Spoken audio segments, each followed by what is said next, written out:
Ano, BIR? Sagutin nyo nga, may bayad ba talaga ang TIN?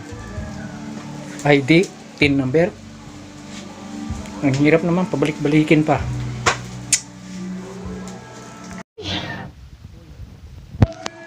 Kararating lang galing Dipulog.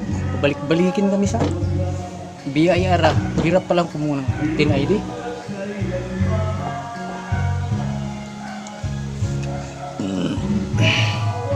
Kailangan pa ng PTR, Professional Tax Receipt. Ang bayad, ba't ngayon may bayad daw? Yung TIN number sa BIR. Kasi kailangan yun para sa monetization sa Facebook.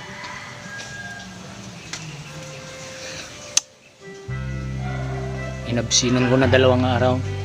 Kulang yung 2 araw. Gawin ko ng 4.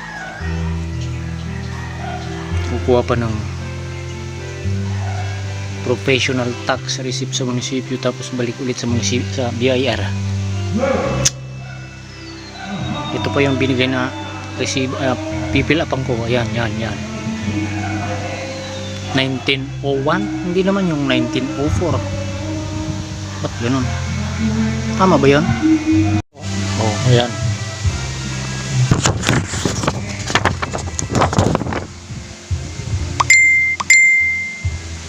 (1901)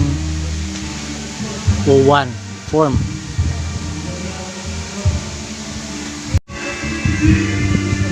Application for registration, BIR. May bayad daw eh. Tapos pinababalik-balik pa ako. Tama ba yan? Ano, BIR? Sagutin nyo nga, may bayad ba talaga ang TIN? ID, TIN number? Ang hirap naman, pabalik-balikin pa.